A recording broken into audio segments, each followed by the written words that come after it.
The Indian express ने एक report publish किया जिसका डेटा ये शो करता है कि लास्ट 5 ईयर्स में 44 टाइम एंट्रेंस एग्जाम लीक हो चुके हैं। सिर्फ 1 लाख वैकेंट जॉब के लिए तकरीबन 1.4 करोड़ एस्पिरेंट ने अप्लाई किया था। बिहार से डीआईजी मनजीत सिंह ढिल्लों ने 6 पोस्ट डेटेड चेक कलेक्ट किया था जो कि क्रिमिनल को इशू किए गए थे नीट एस्पिरेंट को पेपर फैसिलिटेट करने के लिए। यूपी की स्पेशल टास्क फोर्स ने अरेस्ट किया एक MBBS ड्रॉप आउट को जो कि कोटा में गया था मेडिकल एग्जामिनेशन की स्टडी करने, लेकिन 2007 में पेपर लीक करने वाले रैकेट में शामिल हो जाता है। तकरीबन 15 साल में उसने कई सारे प्रेस्टिजियस गवर्नमेंट एग्जाम के पेपर लीक किए और करोड़ों की संपत्ति बनाया।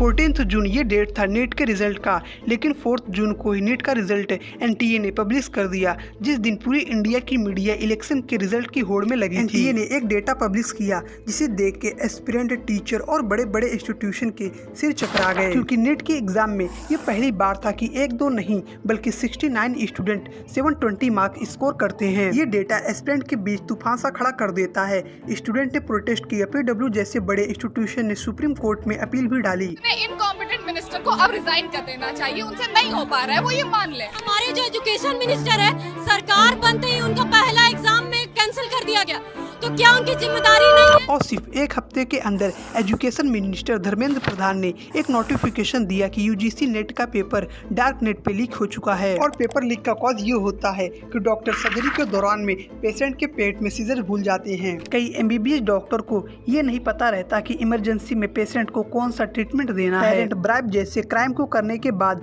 अपने बच्चे के लिए MBBS कॉलेज में सीट रिजर्व तो करवा लेते हैं, लेकिन फिर वो स्टूडेंट ना तो एग्जाम क्लियर कर पाते हैं ना ही तो प्रैक्टिकल अटेम्प्ट में पास हो पाते हैं। एम्स गोरखपुर में 125 में से 77 स्टूडेंट ऐसे थे जो कि अपने फाइनल एग्जाम के कई सारे सब्जेक्ट में फेल थे। और जरा ये देखिए, इंदौर के Mahatma Gandhi memorial medical college में 46 स्टूडेंट ऐसे थे जो कि प्रैक्टिकल के फाइनल एग्जाम में डिस्क्वालीफाई हो गए। और ऐसे स्टूडेंट एम्स जैसे बड़े कॉलेज में कैपेबल एस्पिरेंट के सीट रिजर्व कर लेते हैं। ड्रग माफिया और अंडरवर्ल्ड माफिया तो एक मिनिमल स्टोरी है, लेकिन पेपर माफिया ऐसे हैं जो पूरे देश के करोड़ों जॉब सीकर और कैपेबल एस्पिरेंट के साथ में ठगी करते हैं। मोदी गवर्नमेंट दुनिया की तीसरी लार्जेस्ट इकोनॉमी बनने का दावा जता रहे हैं। एजुकेशन मिनिस्टर मोदी जी के भक्त बने पड़े हैं, लेकिन मोदी जी के भक्त ऐसे हैं जिनका कनेक्शन पाया जाता है पेपर लीक के माफियाओं से। हरियाणा के एक सेंटर से 6 एस्पिरेंट ने टॉप किया, 720 आउट ऑफ 720 मार्क्स को गेन किया। शॉकिंग की बात तो है क्योंकि एक ही सेंटर से 6 लोग टॉप करते हैं, लेकिन उससे भी बड़ी शॉकिंग की बात तो ये है कि ये स्कूल एक BJP के लीडर फैमिली के द्वारा ओन किया जाता है। और इससे भी शॉकिंग की बात तो ये है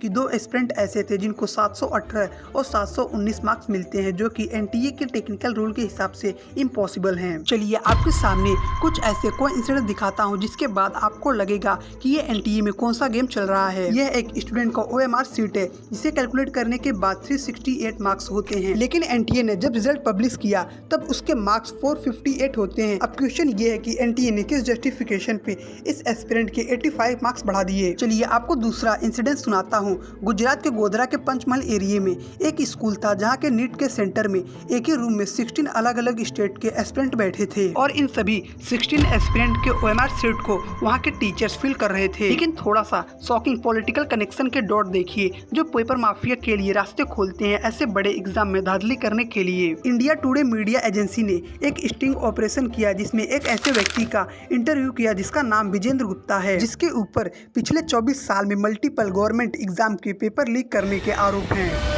विजेंद्र गुप्ता के ऊपर 2023 के हुए उड़ीसा स्टाफ सिलेक्शन कमीशन के exam, the Bihar public service commission और मध्य प्रदेश पब्लिक सर्विस जैसे कई सारे एग्जाम के पेपर लीक करने में शामिल है। विजेंद्र गुप्ता ने अपने इंटरव्यू में कहा कि अप्रोक्स 700 स्टूडेंट को नीट का पेपर प्रोवाइड किया गया है जिसका रफली बिजनेस 200 से 300 करोड़ होता है। लेकिन विजेंद्र गुप्ता ने सबसे बड़ा खुलासा ये किया कि जौनपुर के MLA बेदीराम भी ऐसे शख्स हैं जिसे पेपर लीक का माफिया कहा जाता है। बेदीराम किसी विभाग में आपके भाई को, आपके परिवार, बच्चे को, आपकी बच्ची को नौकरी चाहिए, तब फार्म भरने के बाद प्रभु क्या कहते, क्या आता है वो कॉल लेटर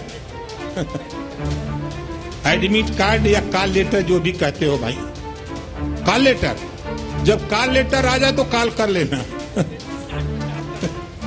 निश्चित है जुगाड़ तो बना ही देंगे। राजस्थान, मध्य प्रदेश, छत्तीसगढ़ और उत्तर प्रदेश को मिला के 9 ऐसे केस है बेदीराम के ऊपर एग्जाम के पेपर लीक करने के लिए। बेदीराम के ऊपर सबसे पहला 2009 में उत्तर प्रदेश के स्पेशल ऑपरेशन ग्रुप ने railway recruitment paper leak case में FIR रजिस्टर किया था। नीट के मामले में ऐसे बड़े बड़े खुलासे किए हैं जिसके बाद NDA में हड़कंपसी मच गई है। राजभर NDA अलायंस के एक लीडर है जो सरेआम कहते हैं कि अगर आपके परिवार में किसी को नौकरी चाहिए तो बस एक बार कॉल कर दीजिए, उसके बाद आपका काम बन जाएगा। तो कॉल कर लेना